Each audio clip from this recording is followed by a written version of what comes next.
out Saint if they can, Snake. If they can pick up a win over Saint here, it will leave them 2-0 for the weekend in a pretty good position. Well, let's see if they can do just that in game number 1 as we dive straight into Champion Select for game 1 of this best-of-3 series between Game Talents and Saint. So far, the bans have already came out. Caitlyn being taken away in Italy as well by Game Talents, whereas Rise has been taken away by Saint so far.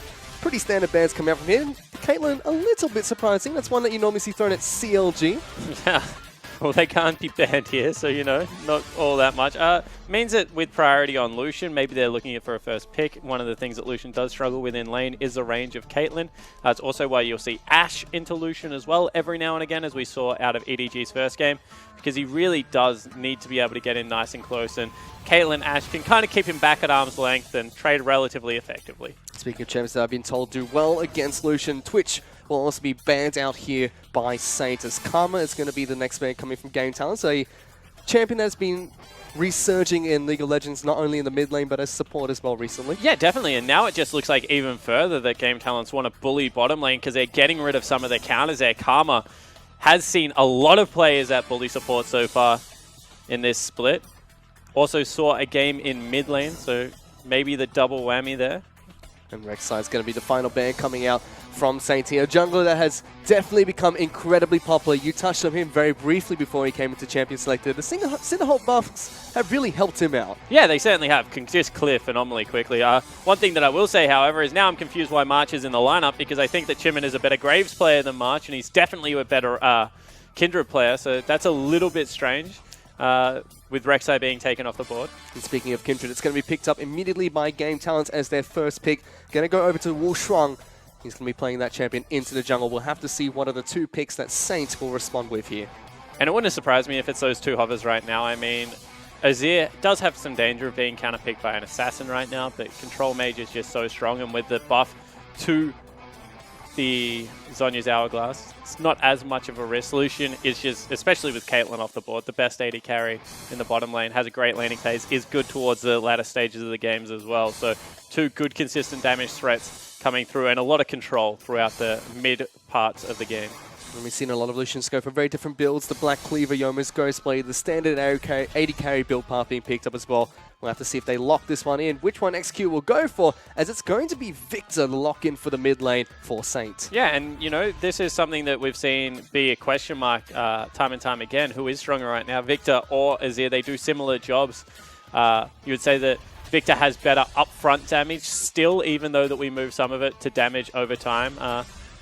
A little bit more control to team fights and sustain damage out of Azir, especially as the game progresses. For me, it's Azir kind of needs the 3 items to really get rolling. Victor's just good at every stage of the game. That's why he's so meta-resilient as well. So we're going to see the matchup one more time, and we'll be able to see whether Snoopy in the mid lane is able to make it work. And Frostgrin has talked plenty about how Victor, you know, his itemization hasn't changed. Revitalize helped him out so much with that ultimate. Like you mentioned, Azir, he's going to be picked up on the flip side of the map. Game Talents throwing that into the mid lane. Echo is going to be picked up by Game Talents as well, throwing him probably up into the top lane. Still a very, very strong top laner. Very sticky and does a lot of damage, even with massive amounts of tank items. Yeah, it certainly does, but he is very melee on the current patch, and Swain would be a way to shut that down if you are Akon and it's being hovered. Want to touch on the Swain pick a little bit. We took a lot of the extended power off his E. It no longer amplifies damage per level. It just has a flat rate there, and you put points into the Q instead. Because of it is this slow, it just gives you so much control right now. Also, waves clears very well, which is one of Swain's weaknesses that he did have on previous patches. So start with a point in E, sure, for the trading power, but max QW over E, of course, taking points in R whenever you can, has just shown that Swain right now is like so difficult to deal with. Like, he's so damn annoying. And partnering up with him will be Elise, that has been picked up by Saint. Most likely going to be going on over towards March. You mentioned that Chimmy, you know, he's the Graves player. Possibly March could be the Elise player for the team here. Yeah, I don't know. We'll see how it works out. I mean, that's a lot of kill threat in both lanes. I was going to touch on the build before because you brought it up. I expect Lucian to go with a standard AD carry build here. Black Cleaver would help his team out not at all because he's got 3 magic dealers on the Rift. And that's really what it is to me. If you've got someone else that does use auto attacks, I mean, you've got a Kindred running around, you've got a Grave, something like that, sure, pick up the Black Cleaver build. It's very good throughout all stages of the game. If not, just go for a pure IE build because it's going to do more damage and spike a little bit earlier, still, if you're lucky with those crits. So we'll see how it works out here. We also have to see which pick Saints are going to pick up as their final pick to round out their 5-man team comp. As Game Talents, they've already completed their lineup. They're going to lock in Ezreal and Trundle, so throwing the Troll back into the bottom lane as a support champion for the lineup here. Yeah, and this is strange, right? Because there's no huge tank that you're going to be stripping away resistances from on the other lineup. Trundle, of course, got a huge buff with the changes to QSS, but it's going to be interesting to see him in the support position. It's a good kite back peel support lane. Also gives a lot to the team fight, but once again, now that Thresh is locked in, it's not going to be something like an Alistar, something like a Braum. You're not really stealing all that much off someone if you are Trundle, so he's not going to be incredibly tanky as the game progresses. You still have to think that that's an incredibly strong bottom lane coming in for Saint here. Ezreal, Lucian and Thresh, the law lane bottom lane, has been dominant ever since these two champions have been released. Yeah, the wife steal, as Atlas likes to call it. It's an interesting lane because they're just good at every stage of the game. And like when you look at Saints' lineup, that's one thing I will say. They're really good at bullying out lanes. They've got 3 pushing waves, in my opinion, although it is hard to shove an Azir in. But with jungle pressure, you definitely can do that. So they're just going to look to push up and try and control with what should be a pretty strong early game jungler as well, and at least for March. On the other side, for Game Talents, if this game goes long, if they're able to get towards the 3-4 item builds, they're just going to scale so much better. So we'll see how it works out. It really seems like Game Talents have a lot of kiting potential as well. All of their champions seem to be able to kite really effectively here, but we'll have to see how they do as we go into game number 1 between Game Talents and Saint.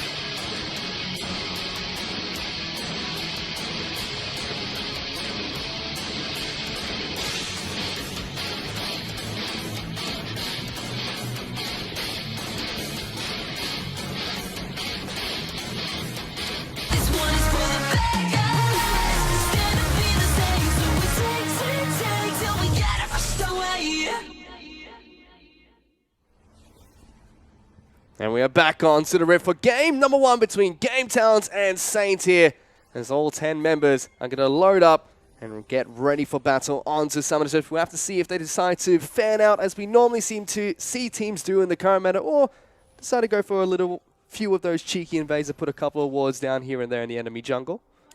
Yeah, right now it looks just 5-point defense from both teams and not really much going to be happening here. As I said, I think that standard lanes really would suit Saint here. Swain needs to be able to get farm onto himself to become that sustained damage threat and remain durable as the game progresses. And Ezreal Trundle is a surprisingly good lane. Fervor picked up for Gimgoon. Echo. That's a lot of fervor battle on the side of Game Talents alone. Looks like he wants to auto-attack people quite a bit here for Game Talents. It just means that he needs to dominate the early game. I mean, Grasp is so much better as the game progresses, but he wants to be able to get on top of Acorn and I guess send him back early. Acorn, of course, formerly of Blue, Samsung Blue, and then LGD, is a very good historical player. And it's actually going to be Saint going for a lane swap here. That is rather interesting. You don't see many teams go for lane swaps recently due to the changes of Dragon and the Rift Herald. So you still, the thing is, you can still take a turret and swap back in time. So that's not going to be the problem. The more interesting thing to me is that Swain really does need to be able to collect farm. And it's just not going to be afforded that luxury. Of course, it will punish Gimgoon a little bit for taking a laning mastery there. It's not going to really work out in his favor. Fervor won't scale the same way that Grasp does. Well, we do see both the AD carries and supports taking away the double golems to start off their game here. As the junglers are going to get a little bit of help from the top laners here. Saint opted to start on the Wolf camp here, smite that one, and did get the Wolf Spirit as well, whereas we did see Wushuang start on Gromp. As we do have the votes coming here, 70% of people think that Game Talents are going to be able to pick up this game against Saint today. We'll see whether they're able to do that. Saint, of course, haven't taken to Summoner's Rift yet. First game here in the second split of the LPL this year. And this is really interesting because they've pretty much given all of the experience over to March as well. The way new jungle experience work is only the large monsters, that's red and blue buff, will be able to share experience on. Everything else you have to kind of take for yourself. Acorn yet to pick up anything, so we'll see if he starts taking the 3 little ones for himself. He does here. So, looks like Saint have a pretty good understanding of how to double jungle in the current meta.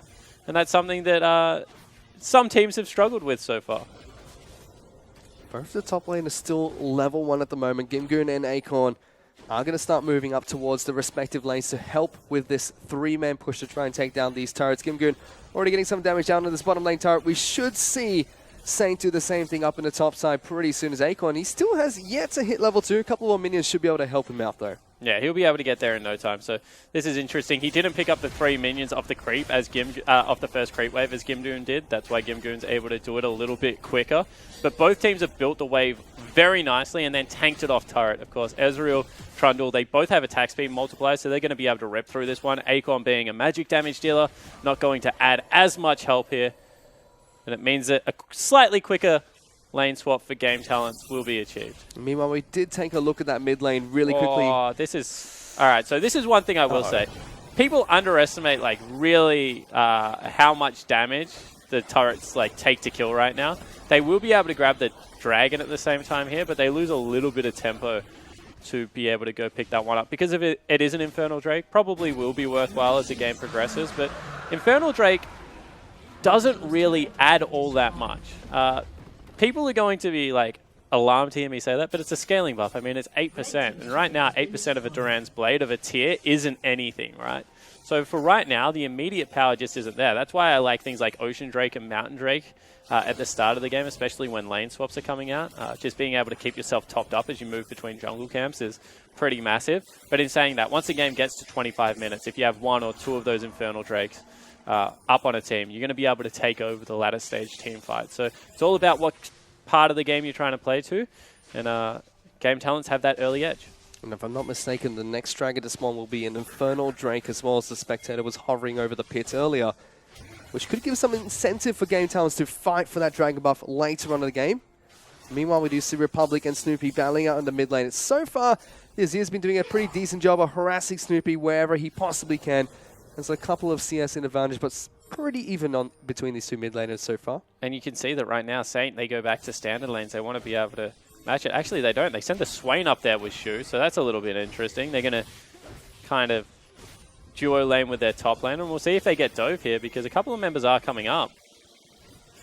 Turrets heat up damage actually is really hard to judge in the current patch, but they do back right away.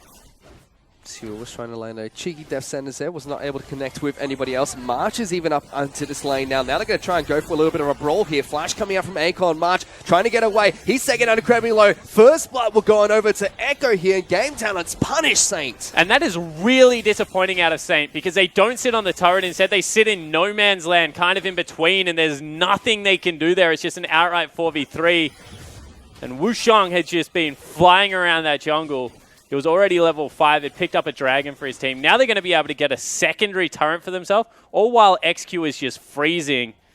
So, huge misread here out of Saint. XQ does have a very nice minion wave stacked up for himself, but still, even in CS between the two AD carries for now, Wushang looking for a gank in the mid lane here. The Azir's going to pop the ultimate. Snoopy goes backward, tries to put some damage down into Republic, but too much damage is coming out from this Kindred. Yeah, and Republic just does the right thing. He just flashes straight away to start that one up. He knows that he can get the ultimate back, so that's a great read on the play. And this is something that Republic needs to do. He's never going to be that amazingly flashy mid laner, but if he can just start winning the lane for himself, you know, with a little bit of help, it's going to be good news as Gimgoon gets tied up. Lots of damage going down onto that Echo, but once again, Saint looked like they were trying to go defend that turret that was already taken down. Well, they can't go into the bottom lane because XQ's still freezing that, right? And it's got him a 5 CS advantage so far, but that's nothing to write home about. But it's not going anywhere soon. So what it should be doing is denying one wave of farm. However, what that's cost them is 2 kills, an extra turret, and a 3,000 gold lead. So at only 10 minutes, not even, only 7 minutes into the game, that's just horrible news for Saint. They've been completely outplayed around this map. And you have to think, with the Infernal Dragon already picked up by Game Talents and the next Infernal Drake spawning shortly, it's going to be a huge contention point between these two teams. Game Talents could possibly pick up a massive buff for themselves with 2 of those Infernal Drakes. Saint so far just dropping the ball a little bit, it seems, in this game. Yeah, and you know, I mentioned that one Infernal Drake isn't that much to write home about, but if you can start stacking them early, I mean, it also is a bonus to have, right? 8% is 8%. get that up to 16, it's going to start becoming relevant earlier and earlier in the game. So something that Saint definitely have to keep their eye on. And Snoopy here in the mid lane, he's fallen down 20 CS as well. So it's not even like their priority picks, because remember, they chose to take the Victor away from Republic, force him onto the Azir. Even that's not going their way. Certainly isn't. Republic's been able to harass him so much this game. Wushang with a great gank there earlier has been able to shut down Snoopy. He hasn't had any impact at all in this game. In fact, nobody from Saint has been able to impact the map at all so far. It's all been about game talents and what they're deciding to do next. Wushang, he's taken control of Saint's jungle as well, taking away the red buff. He took away the bottom half of the map too. Cocoon goes out. Yeah, Wushang. That's not a fight you're looking for, Saint. It's a level 5 and 3 versus a level 7. Well, they're looking for it now. It's 4-on-3 for now. Gimgoon going to try and jump in and do as much damage as possible. Has to use the ultimate to get away, but game talents scare Saint away from their own jungle. Yeah, they just force him out one more time. And you can see that right now, March is 3 levels nearly behind the Kindred. Kindred's about to ding over again as he takes a couple more camps. And Elise can jungle with these guys. I mean, it's not a jungle matchup issue. It's just how March read the early stages of the game, tried to go help defend that turret. Got caught in top lane for much too long. And they're even going to give away the Rift Herald. Honestly, Game Talents just own this whole map right now. It certainly looks like it. As, like you mentioned, Rift Herald will go down shortly. Should be going over to Gimgoon. He'll be able to continue his split pushing and dominance up in that top lane. His teleporter's up and available, so is Swain's up in the top lane as well. So when Dragon responds in about 30 seconds, we could potentially see a fight break out between these two teams. If you're Saint right now and you fight for that dragon, I think you can kiss the game goodbye. There's just no way they can go near it. I mean, 3,000 gold at this stage of the game is massive. I mean, they have some inherent power because, you know, Public looking to put a special delivery for Snoopy over to Wushang, who picks up that kill. Swift and easy coming in from Game Talent's mid laner. All right. If you're saying you start looking towards game, no, just joking. But right now, that was just really nice from Republic there. He was just able to set up another kill for his jungle. They're just going to be able to march towards the second Infernal. And as I said, these are going to start stacking up relatively nicely, especially because the game's just been accelerated from their end. They're 4,000 gold up pretty much, and double Drake at only 10 minutes in. I mean, that's a huge lead right now. And that's a huge change coming onto the Rift as well, as the third Infernal Drake will be coming up in the next 6 minutes. So Game Talent's talk about kicking a team while they're down, yeah. Fish. If there was any hope of, say, being able to scale into this one, get it to 35 minutes, 3 Infernal Drakes while they're at their weakest probably have just dashed any of those streams right now. As you can see, Akon with the tier, he's just going to be able to sustain through. He's done a good job of catching up. I mean, it's not really his fault. He's 0-0-0 and it's just been made forfeit the whole wave. March tries and helps him push this one out because they can't afford to get frozen on again. Saint, they've been able to stop the bleeding slightly. They're still only 3,000 gold behind, but it's still a massive deficit for them at the moment.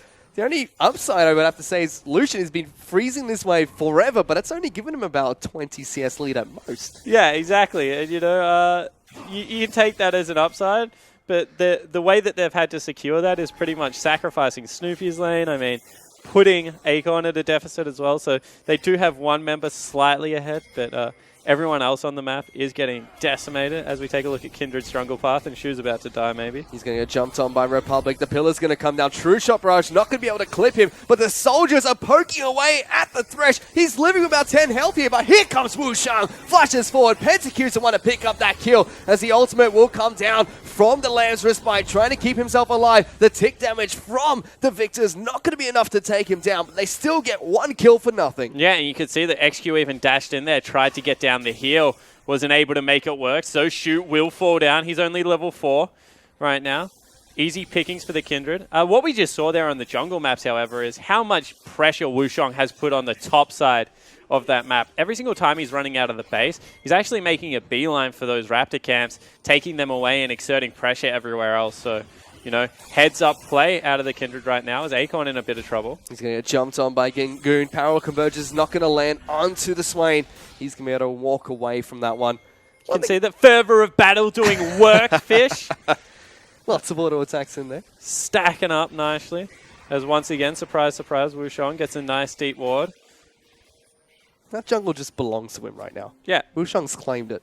He's marked his territory. No way you can go anywhere near Kindred at this stage of the game. Already got upgraded jungler item and the Swifties. It's 13 minutes into the game as well. Taking a look at the items really quickly. Lucian, he's still going for that Youmuu's Ghostblade Black Cleaver path. I know you didn't like this too much because there were 3 ability power champions on the team. Has that changed at all now that they're behind? Now that he needs to get those items in quickly and as efficiently as possible?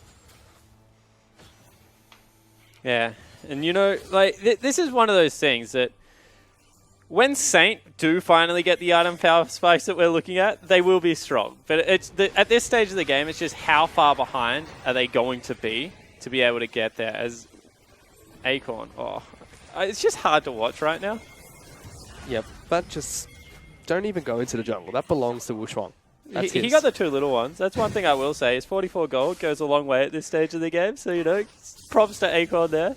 Able to pick those up. I don't know. I'm looking for strengths here, Fisher. Honestly, the fact that you've fallen down 3,500 gold and hasn't moved, that they just have no area for Acorn to farm now. They can't even really push towards a dragon or something like that because they've just, honestly, game talents have just taken everything away. They have swapped back into standard lane, so to speak, as Lucian and Thresh are going to be down here we to go. bottom lane. 4-man dive into bottom lane. They're trying to stack up the wave as best as they can.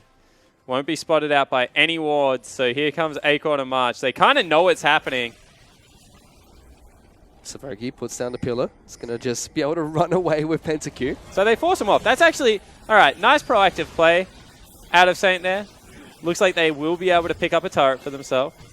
Everybody from both Saint and Game Talents are now rotating towards the bottom side of that river as well. Victor and Azir did meet inside that river and poked at each other for a little bit. But like you mentioned, proactive play from Saint, able to pick themselves up a turret in the bottom lane. But let's look at what it's cost them.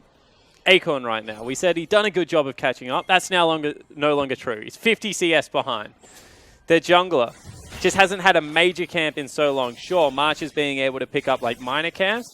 But right now, Wushang just owns any camp that he wants, and there's still no way he can fight him.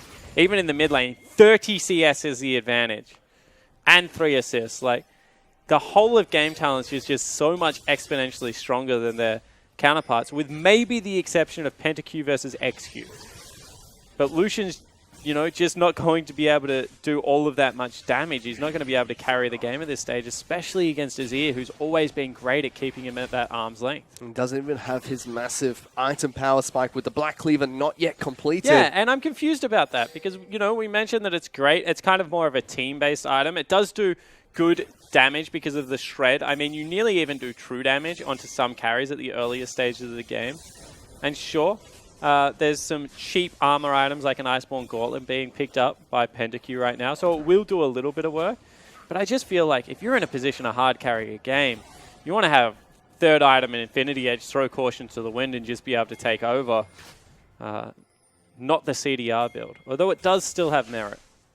10 seconds till the Dragon does respawn as Echo, looking for a pick in the mid lane. Snoopy does get slowed down by Gingu's parallel convergence. Wushuang's going to jump over the wall as well. How scary is that? They own that much of the river that the Kindred just hops in on top of 2 of your members and chases them out. Dragon is up and alive. This is the 3rd one. And we already kind of mentioned it. I mean, giving away 2, not great. Giving away a 3rd, that's just...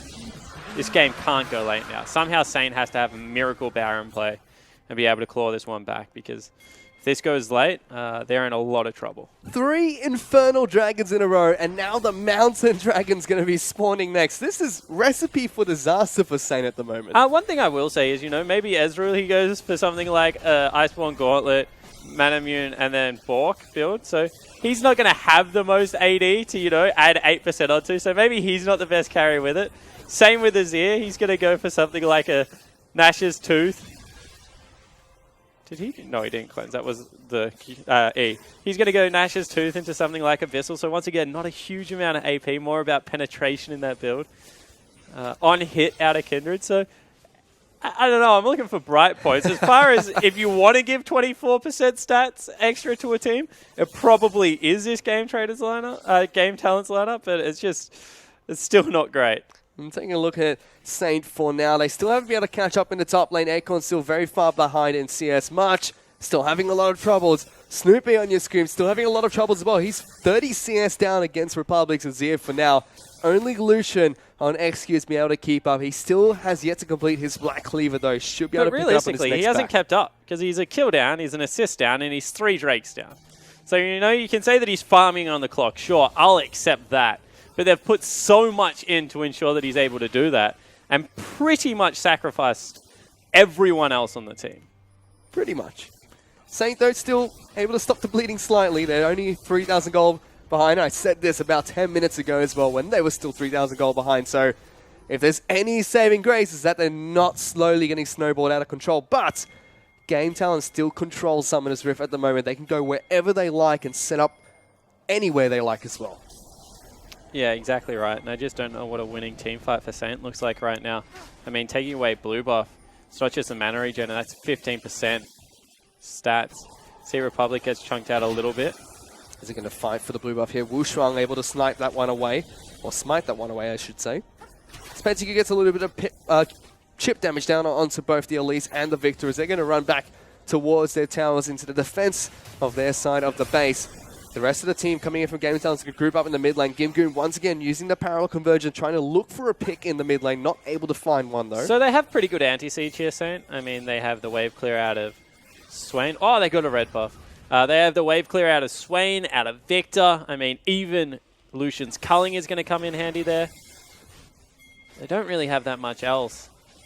24% bonus stats as now March caught out a little bit. Pillar's going to come down. Wushuang jumps over the wall trying to look for the Elise. Not able to find him. Has the Swain looking to try and lock down Gimgoon or Wushuang. Not able to get either with his W Did there. you see the split? That's just so frustrating. I mean, Akon's like, I think I've nailed 2 of them. One hops over the wall. One just waits it out because Gimgoon's tanky enough. This is really nice play, actually, out of Game Talents. I mean, we criticized their win over Snake. It actually looked more like Snake were playing very scrappy League of Legends, and that was into Game Talents' hands. They were able to take them late and, I guess, win a couple of those games. But right now, they've just controlled the pace of the map. And you got to remember that Saint were the ones that elected into this lane swap. They thought they had the answer with the freeze and the 3-man defense, but it didn't turn out to be the case because they executed abysmally on it. They're also the ones that picked up the Victor first instead of the Azir, so they knew what they were getting into. They're just not quite happy with the outcome, it seems. Well, when you think about it, Victor, Elise, that is just so much kill threat on a mid lane Azir. But March has never been in a position to be able to go anywhere near mid lane because if he ever gets counter-ganked, if Wushuang's anywhere near that guy, he would just explode. The 201 Kindred already picked up the Hurricane as well. Wushuang's been controlling not only that mid lane, but also the rest of the jungle this entire match so far. Snoopy going to take so much damage from the poke coming out from Republic, and PentaQ knocks him away from that mid lane outer turret. And there you go. You clear one wave, but they pretty much make him pay with his life there. Has gone with a perfect X-Score upgrade. I actually like it when Victors do this when they're behind. We've seen it more and more, but it just gives you that utility that you won't get from other items. But he's heading back to mid as quickly as possible, seeing if he can clear out on what is a cannon creep wave. Looks like Game Talents in a position to be able to challenge for this one. XQ going to use his ultimate to try and clear out the wave as much as possible, but that tower should be going down as Wushuang jumps over the back lines, hops in and out as quickly as possible. Turret's going to be put down by the Azir. March. Flash pillar. He's going to get cut off in between the turrets here, taking a lot of damage, has to repel up into the air with about 10 health remaining. Wushuang trying to jump in there. March going to live with a sliver of health. True Shot Barrage is available from the Ezreal. He might be able to snipe him off if he decides to use it. But for now, he's going to be able to get away with about 10 health there coming in from March. But they shorten the lane. They put up the Azir turret straight away.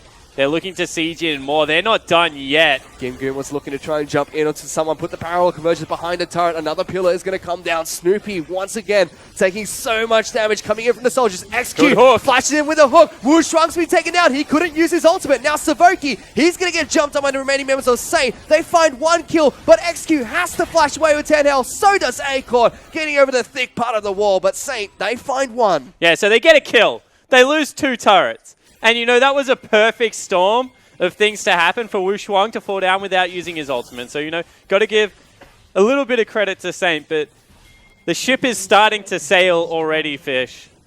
Dragon is going to be real available now. As you mentioned, it is a Mountain Drake. You don't want to give that one over because that means a very quick Baron to Game Talent if they are able to pick it up. but it's at least not going to be a perfect game kill-wise because they do pick up the jungler. March is going to look to actually try and start on that Mountain Dragon. Instead, Saint wanted to try and take an objective for themselves. They should be able to pick this one up. Well, they have to grab it because if the 4th dragon goes over already, that is such a huge Infernal Drake, but they're getting flanked. Teleport's coming in behind the rest of Saint here. Here comes Republic jumping straight on towards March. He's incredibly low. Wushuang, he's there to pick up the kill. XQ being jumped on by both Republic and Gimgoon. They take him down. Now Acorn, he's been jumped on by the Echo. Here come the rest of his team. There's nowhere for the Swain to go. A double kill comes onto the Azir. And Game Talents, they pick up 3 kills. Yeah, and once again, you know, Saint, they're desperate. They go towards the dragon. They try and pick it up. But there's just nothing they can do. And in response, even though they grab the dragon, they're going to give over the Baron. That's right, the rest of Game Town's working to try and take down the big purple worm. Don't have that Mountain Dragon to help themselves out, but they don't bother about that too much. As this should be going down on towards Game Town's. Kindred picks up that one, and now they have a massive gold lead. 9,000 gold in the lead. The Baron, 3 dragons as well, and 7-1 on the kill board as well. And let's get realistic. This game has been a one-sided affair since that lane swap came through. Ever since they sent Swain to the top lane with Thresh for some reason, and, you know, March up there as well on the Elise. And they just haven't been able to get back into the game. But the control and I guess patience that Game Talents is demonstrating for what was a disappointing EPA lineup last year is very impressive to watch. And we already mentioned it once, but if they're going to be able to pick up 2 victories on the same weekend to kick off LPL Summer, that's a great news story for this team. You did mention that some of the criticism we had was they were a little bit sloppy in the game of Snake. Might not necessarily be them. It might have been Snake playing a bit scrappier, but this game, a lot cleaner coming from Game Talent so far. Yeah, this is just them dictating the pace of the game. And, you know, they had good reactionary play to the lane swap. Have to remember that it was Saint that initiated it, but they knew exactly what to do as XQ was freezing out that lane. And, I mean, PentaQ's even caught up now. There's just no advantages at all to speak of. Game Talent's currently splitting up 1-1-3. They've got the support AD carry and jungler down in the bottom lane. Top laner and mid laner split up into their respective solo lanes for now. These pillars from Savoki to be able to set up a siege, by the way, have just been amazing. Every single time anyone walks near the turret, he gets it just off the wall, ensures that they're not able to walk through there as a duo. Someone has to take the damage that's coming out of the Azir, coming out of the Ezreal. And now Wushuang just cheating between waves, being annoying. He's not only trying to control Saint's jungle, he's trying to control the base. He just hopped in over the base gate, trying to get in between those 2 turrets. The mid lane inhibitor turret has been taken down. Republic and Wushuang looking to try and take down the inhibitor as well. They will be able to pick that one up as Savoki's going to jump in. Wushuang be caught by a hook once again, but they turn and take down the Thresh. Now looking at the remaining members of Saint's lineup. March, he's going to get jumped on, has to flash away as he's low on health. And they take one down. They take down the bot lane inhibitor as well. The top lane inhibitor is getting worked on by Wushuang and Gimgoon as well. Game Talent's looking to storm into the base here. Yeah, they're looking to take all 3 inhibitors and close this one out by 30 minutes. Saint can try and clear the waves, but right now it's just not going to be enough. It looks too difficult for them. They're just conceding the Nexus turrets as well. Savoki puts the exhaust down onto the Victor. Acorn, he's been knocked down by the Convergence. He gets taken down as well by the Ezreal. XQ trying to do whatever he can to save his Nexus, but it's not enough. Game Talents are working onto the base. They're going to be able to take down Saint in game 1 of this best of 3 series. A comprehensive shellacking there, Fish. Out of Game Talents onto Saint. I mean, Saint from about minute 3 just looked like they weren't in that one. The Kindred picks up the early Infernal Drakes, gets number 2, gets number 3 even, and was just able to control the jungle from minute 1. Let's start at the beginning of this game here. You mentioned how the lane swap was initiated coming in from Saint there, but they couldn't do anything with it. Game Talents reacted fantastically, and that's where they started their lead. And it didn't make sense to me because of this. I mean, they swapped back with the Thresh Swain lane into double range. Swain wants to be able to bully the melees, and time again, this is here we're just able to set up plays, delivering the mid laner over to his jungle. And that was actually the second gank we saw coming in from Wushuang into that mid lane. 2 times Azir during the laning phase was able to set up the pick for his team there. And that was another big decisive point. From the very start of the game, lane swap or not, it just looked like Republic was outclassing his opponent in that game. Yeah, he certainly was. Snoopy wasn't even the mid laner we expected to see. We expected to see Otto, formerly Tiangun. So that was a little bit confusing there. I mean, the Saint lineup in general, no Chimin, March playing. Across the board, they weren't necessarily the people we were expecting to see. But, you know, they're not able to pick up game number 1, and Game Talents just beat them everywhere. Disappointing game 1 for coming in from Saint here in the summer split of the LPL. For now, though, we're going to go into a very short break as we wait to get into game number 2 between these two teams. Don't go anywhere. We'll be right back.